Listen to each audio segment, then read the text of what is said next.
আচ্ছা, আপনি কি হঠাৎ হঠাৎ আপনার মাথা ঘুরে, ঠোঁট বা জিভ শুকিয়ে যাচ্ছে মনে হয়, বা শুকনো ভাব এসছে? এর কারণ হতে পারে আপনার শরীরে জলের ঘাটতি হচ্ছে, যার প্রভাব কিন্তু ভয়ানক হতে পারে।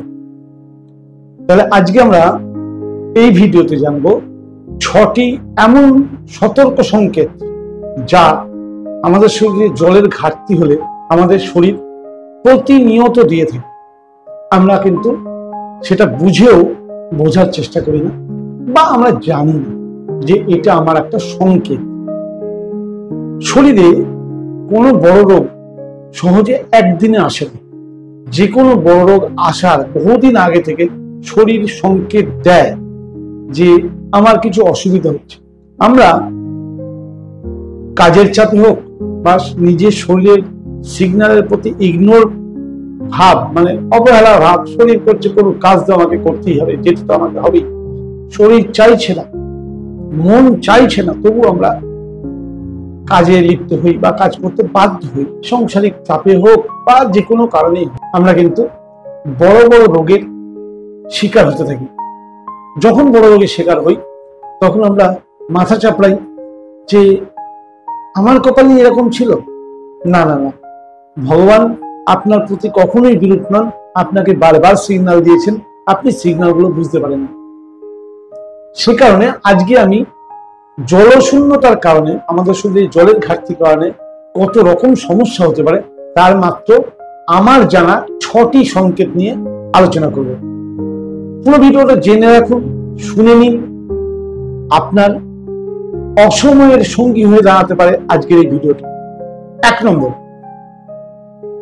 মুখ এবং ঠোঁট যদি শুকিয়ে যায় তাহলে জানবেন আপনার শরীরে কিন্তু জলের ঘাটতির এটা একটা বড় এবং প্রথম সিগন্যাল। আমাদের শরীরে যদি জল ঘাটতি হয় আমরা প্রথম বুঝি কি করে? মুখ শুকিয়ে যাচ্ছে, মুখের লালাটা মোটা হয়ে যাচ্ছে, মুখটা মিষ্টি মিষ্টি ভাব লাগছে, বা ঠোঁট শুকিয়ে যাচ্ছে। এটা কিন্তু জল শূন্যতার একটা বড় লক্ষণ। যাদের কথায় কথায় ঠোঁট ফাটে, অনেক আমরা বলি যে শীতকালের দোষ, না, তার শরীরে যদি জলের ঘাটতি না হয় তার কিন্তু ঠোঁট ফাটবে না। ঠোঁট ফাটার একটা বড় কারণ কিন্তু শরীরের প্রথম সংকেত শরীরে জলের ঘাটতি। 2 নম্বর, মাথা ঘোরা ও ক্লান্তি। এটা কি আপনার হচ্ছে? হতে পারে কিন্তু এটার জন্য দায়ী আপনার জল কম খাওয়া। শরীরে যখনই জলের ঘাটতি হয় তখন আমাদের শরীরে রক্তচাপ কমে যায়। রক্তচাপ কমে যাওয়ার ফলে আমাদের মাথা ঘোরা, ক্লান্তি এগুলো আসে, এমনকি অজ্ঞান পর্যন্ত হয়ে যায় মানুষ, কারণ রক্তের প্রবাহ মস্তিষ্কে ঠিক মতো হয় না।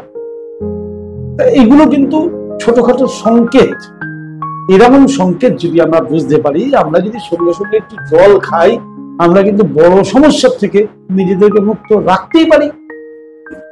3 নম্বর, কোষ্ঠকাঠিন্য।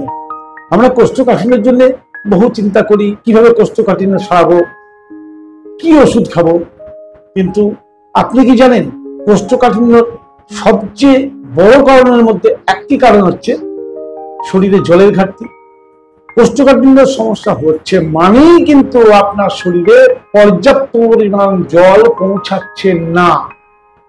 কারণ পর্যাপ্ত পরিমাণ জল যদি পৌঁছাতো তাহলে কোষ্ঠকাঠিন্য হতো না।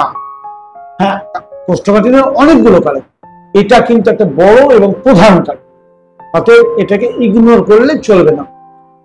4 নম্বর পয়েন্ট, আপনার প্রস্রাবের রং হলুদ হচ্ছে। প্রস্রাবের রং হলুদ হওয়ার মেইন কারণ হচ্ছে যে আপনার শরীরে কিন্তু জলের ঘাটতি হয়েছে। হলুদ রং বা বাদামি রং, এটা কিন্তু একটা বড় সতর্কতা যে আপনার জলের ঘাটতির কারণে কিডনির উপরে লোড পড়ছে। তাহলে দীর্ঘদিন যদি এভাবে চলতে থাকে তাহলে কিডনি ইফেক্টেড হবে, তখন তো মাথা চাপিয়ে লাভ নেই। অতএব প্রতিবার প্রস্রাব করার সময় অবশ্যই তার কালারকে ফলো করা উচিত, যে শরীরের ইন্ডিকেশন কি বলছে, সেটা শরীরের একটা ইন্ডিকেশন। কালার যদি আমরা সবসময় ফলো করি, আমরা জলের মাত্রা ঠিক রাখতে পারি। জলের মাত্রা ঠিক রাখলে আমাদের শরীর ঠিক মতো ডিটক্স হবে এবং কিডনির উপরে লোড পড়বে না।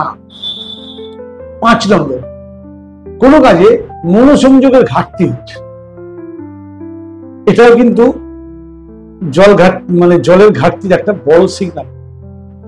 আপনার শরীরে যদি জলের ঘাটতি মানে ডিহাইড্রেশন হয়, তাহলে মস্তিষ্কে কিন্তু অক্সিজেন সরবরাহ কমে যাবে।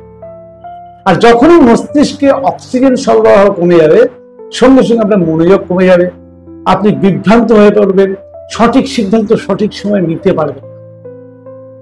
এটা তো একটা অলৌকিক যন্ত্র, এর খোরাক হচ্ছে অক্সিজেন।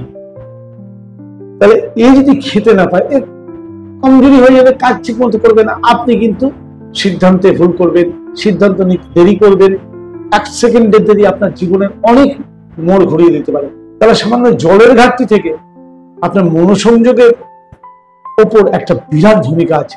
অতএব সেটাও আপনাকে খেয়াল রাখতে, মনোসংযোগের যখন ঘাটতি হচ্ছে বা বিভ্রান্ত লাগছে, আপনি নিজেও দেখবেন আমরা কোনো কঠিন কাজ করে এসে হাঁপিয়ে গিয়ে বলি আগে 1 গ্লাস জল দাও তো, জল খেয়ে আমাদের শান্তি ফিরে আসে। অ্যাকচুয়ালি কিছু না, যেই জল খেলেন সঙ্গে সঙ্গে শরীরে ব্লাড ভলিউমটা বাড়লো, মস্তিষ্কে অক্সিজেন সাপ্লাইটা বাড়লো, আপনি প্রশান্তি একটা ফিরে পেলেন। শরীরের এই সিগন্যাল, শরীর বলে জল চাই, তাই আপনি বলেন জল দাও, তাই আপনি জল খান। অর্থাৎ শরীরের এই সিগন্যাল গুলোকে আপনাকে বুঝে নিতেই হবে। আর একটা বড় মজার জিনিস হচ্ছে আমাদের ত্বকের স্থিতিস্থাপকতা। ত্বককে এরকম টেনে ছেড়ে দিন, সেকেন্ডের মধ্যে যদি ত্বক নিজের জায়গায় ফেরত আসে, তাহলে জানবে আপনার শরীরে জলের ঘাটতি নেই। কিন্তু অনেকে দেখবেন টিপে ধরলে দাগ থেকে যায়, তার মানে জলের আধিক্য। অনেকে এই যে চেপে দিলাম, চেপে দেওয়ার পর সঙ্গে সঙ্গে দাগটা রয়ে যাচ্ছে, তার মানে আপনার শরীরে জল ঘাটতি আছে। আমাদের স্কিন কিন্তু জল অধিক হলেও সিগন্যাল দেয়, জল ঘাটতি হলেও সিগন্যাল দেয়। আমরা যদি মনে হয় যে খুব জল পিপাসা পেয়েছে, সেই সময় আপনি আপনার স্ক্রিন চেক করে চিমটি কেটে দেখবেন যে চিমটির দাগ দেখতে পাচ্ছেন, কিন্তু এখন সঙ্গে সঙ্গে দেখুন চিমটির দাগ সেকেন্ডের মধ্যে আর দেখতে পাবেন না।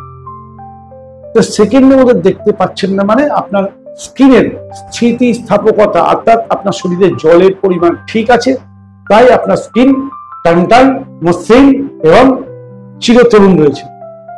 অর্থাৎ স্কিনের ঔজ্জ্বল্য, স্কিনের যে এলাস্টিসিটি, এটা বজায় রাখার পিছনেও জলের কিন্তু একটা বিরাট ভূমিকা রয়েছে। তাহলে নিশ্চয়ই আমি 6টা ব্যাপার বললাম, আপনি নিশ্চয়ই বুঝতে পারলেন যে জল আমাদের জীবনে কত রকম ভাবে সিগন্যাল দেয়, আর সেটাকে যদি আমরা বুঝে নিয়ে সঠিক সময় মতো ম্যানেজমেন্ট করতে পারি, আমরা কিন্তু বড় বড় সমস্যা থেকে নিজেদেরকে মুক্ত করতে পারি। শরীর সব সময় যে কোনো সমস্যায় আগে সংকেত দেয়, এটা প্রথম বুঝে নিন। আপনারা যেগুলোকে রোগ বলেন, বমি, লুজ মোশন, কনস্টিপেশন, হাঁচি, কাশি, সর্দি, জ্বর, যন্ত্রণা, ব্যথা, এগুলো কোনো রোগ নয়। আপনার শরীরের কোনো সমস্যা হয়েছে, তাই শরীর ওই ভাবে আপনাকে বোঝাতে চাইছে যে আমার সমস্যা হয়েছে। এটা শরীরের একটা ভাষা। আমরা একটা ভুল করি, আমরা সঙ্গে সঙ্গে ভাষা শরীর কি বলতে চাইছে সেটা না বুঝে আমার যে সিমটমটা শরীর দেখাচ্ছে, সিমটমটাকে কমানোর চেষ্টা করি। পরিণতি স্বরূপ আমাদের বড় বড় রোগের কারণ ওটাই হয়ে দাঁড়ায় এবং তার কারিগর আমরা হই, কারণ আমাদের অজ্ঞানতা। তাই আজকের ভিডিওতে আমি যে জল শূন্যতার সিগন্যাল গুলো বললাম, যদি আপনাদের মনে হয় যে এটা আপনাদের কাজে লাগবে, জিনে দেখার দরকার বা স্বাস্থ্য সমৃদ্ধি চ্যানেলে আপনাদের জানিয়ে আপনাদের কিছু সাহায্য করেছে, তাহলে অবশ্যই চ্যানেলটি সাবস্ক্রাইব করে নেবেন।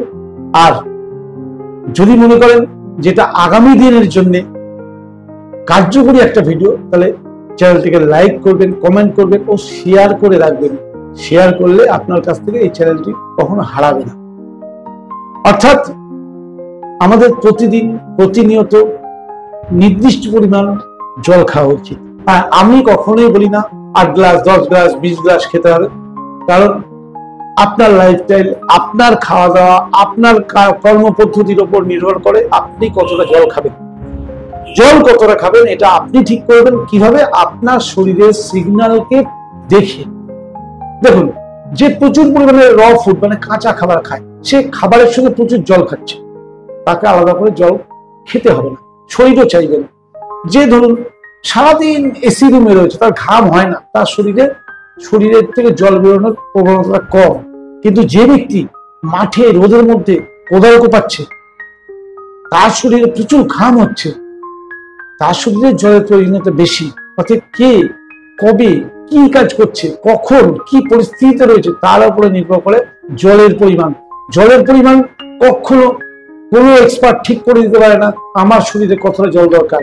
কারণ জল না খেলেও যেমন শরীরের ক্ষতি, জল কিন্তু বেশি খেলেও কিডনির, হার্টের প্রচন্ড ক্ষতি হয়, এটা জেনে রাখুন। অর্থাৎ কখনোই ভাববেন না যে আমাকে 8 গ্লাস 10 গ্লাস 20 গ্লাস খেতে হবে। আপনার শরীরের সংকেতকে আপনি চিনতে শিখুন। জল আছে এমন পরিমাণ খাবার, যাতে জলের পরিমাণ বেশি, প্রকৃতির তৈরি সেই ধরনের খাবার বেশি করে খান। মাথায় রাখবেন, আমাদের শরীরের প্রায় 70% বেশি জল।